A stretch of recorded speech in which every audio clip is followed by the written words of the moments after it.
Alright everyone, welcome back to my Manchester United career on FIFA 17. We're going to whiz through some of these games as we've got the January transfer window deadline day coming up. We've already signed one player, that was Fran Villalba, the 18-year-old central attacking midfielder from Valencia. He's already had a few minutes for United in that 2-0 loss to Liverpool at Old Trafford in the last episode. If you missed that, be sure to go back and check it out. Now kicking things off with this episode are the highlights from the FA Cup third round replay at Old Trafford against Southend United. At the time I was kind of surprised that we'd been held to a 0-0 draw away to Southend. They did really well as they shut up shop and they stopped us from banging in some of the goals. And we went into that game in such good form.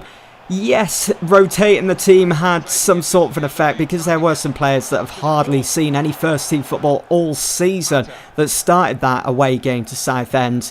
So there was some rustiness going on. But I mean, we went into that game, I think we'd scored probably 7-8 goals within 2-3 games, which is kind of impressive for United. We just failed to find the back of the net.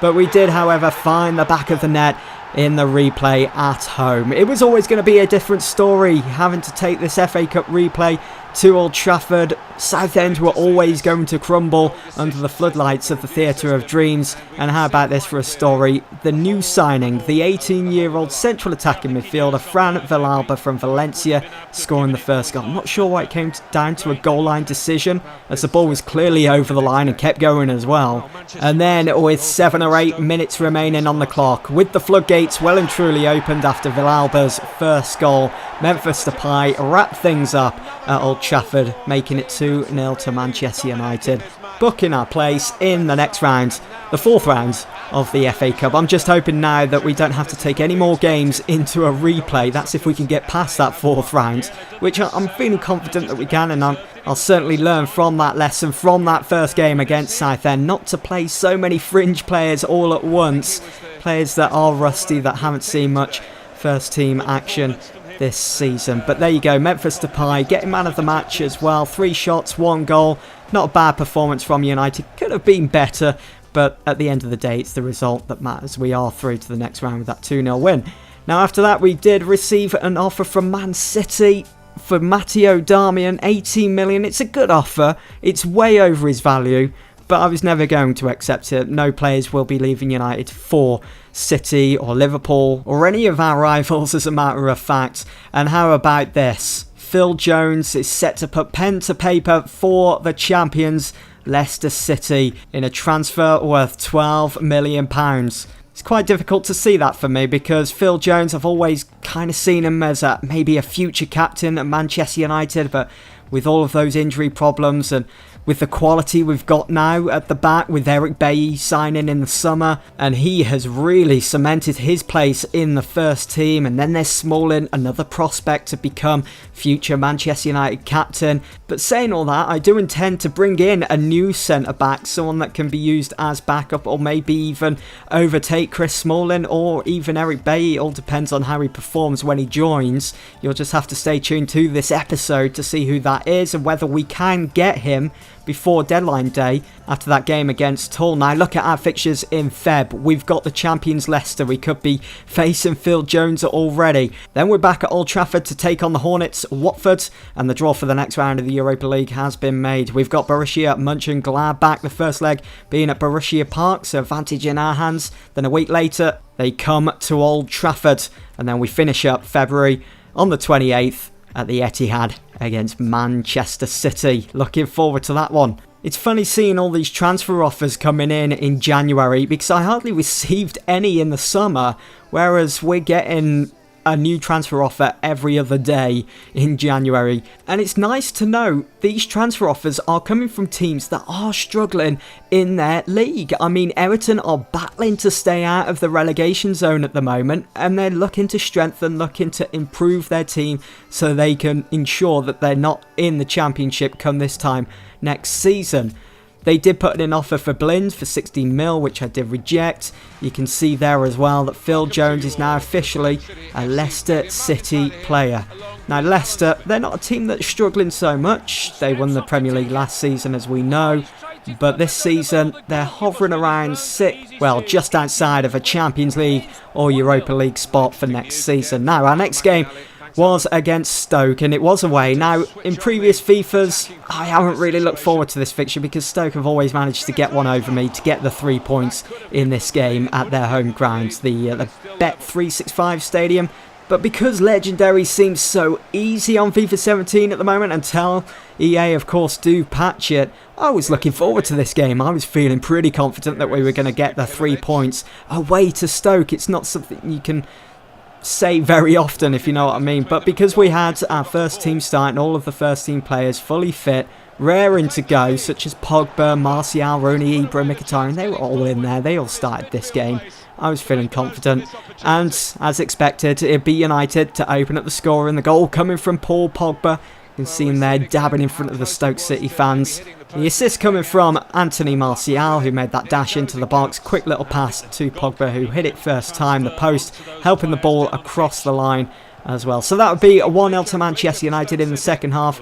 We didn't really see much of goal. I mean, the majority of the game was played in midfield, but this run from Anthony Martial in the 83rd minute, absolutely superb. Went unchallenged by the Stoke City defence. It's almost as if he was rounding up a herd of sheep, and then eventually pulled the trigger, taking full advantage of that new feature for FIFA this year, you know, where you can drive your shots low and hard by smashing the circle button. Is it twice? Well, that's what I did anyway. And we found the back of the net. That would be the final score as well. Stoke City failed to threaten the Manchester United goal, failed to put him to work, David De Gea. But then again, we do have the best defensive record so far this season. I think we've only conceded something like 10, 12 goals. And we're now past the halfway stage of the season. Now, I did receive an offer for Morgan Schneiderlin from Roma. They were desperate to get him in their team, as they were willing to put down 24 mil for him. In the end, I did reject, but at the same time, I was thinking, shall I get rid of Schneiderlin? I mean, he's hardly seen any first-team football this season. And then there was Bastian Schweinsteiger. He finds himself in a similar situation as Schneiderlin, but it's his age that's going against him at the moment, and of course his value. 12 million from Dortmund. It's probably the best offer we're going to get for Bastian Schweinsteiger, so it was now or never, and I went ahead and accepted. Kind of funny to see and to know that Schweinsteiger will be playing his football at Dortmund now, seeing that he's a former Bayern Munich player, you know, that whole rivalry over there in the Bundesliga. Now going in the opposite direction and leaving Dortmund to join Manchester United is Marc Bartra for 25 million. He's going to be on 70,000, and I'm hoping he's going to fill that little void that Phil Jones has left behind after he has joined Leicester City. And how about this for a headline? Is Juan Mata part of Manchester United's future? It was a question that was asked in real life when Mourinho had signed, but you know as well as I do, Juan Mata's well a part of the future at United. He is in this career mode save. He may be feeling threatened by the signing of Fran Villalba, but does he honestly think I'm going to be selecting Villalba over the top of Mata, who is already there in the sense of being at his peak or just past it, you know, being world class already? There's not much development that has to go on now for Mata as there does for Villalba. I mean, Villalba's got many years ahead of him learning the trade, learning football, whereas Mata, he's just got to see out his days at United. These games, you know, these smaller domestic cup competitions are for players like Villalba to get them minutes on the pitch. I know Mata started this game away to Ipswich. That's because I didn't want to be slipping up or going into a replay. Plus, I wanted to make sure that he realises that he's part of the first team plans and that he can and will start even the smallest of games. We did open up the scoring thanks to Marcus Rashford, and it's been a long time coming as well. He really deserves that. He's worked hard. I mean, Ibra, since he came back from that 2-month injury, Rashford hasn't seen much action, and that first game against Southend United, he was poor in front of goal, couldn't even find the back of the net, hasn't done in the past 5 or 6 games. So it was good to get him on the score sheet for this game. We almost made it 2-0 with that overhead kick from the corner with Rashford. Would have been nice for the highlight reel, but it wasn't to be. A 1-0 win. It was tough going again. We almost slipped up. We almost did take this one into a replay. Ipswich really pulling their finger out. But, you know, it's the FA Cup. League form completely goes out the window, and if you do rotate the team around slightly, it's going to hinder your performance. But a 1-0 win, it'll do. We're through to the next round. That's all that matters. And that will be the end of this episode, guys. Hope you've enjoyed. See you in the next one.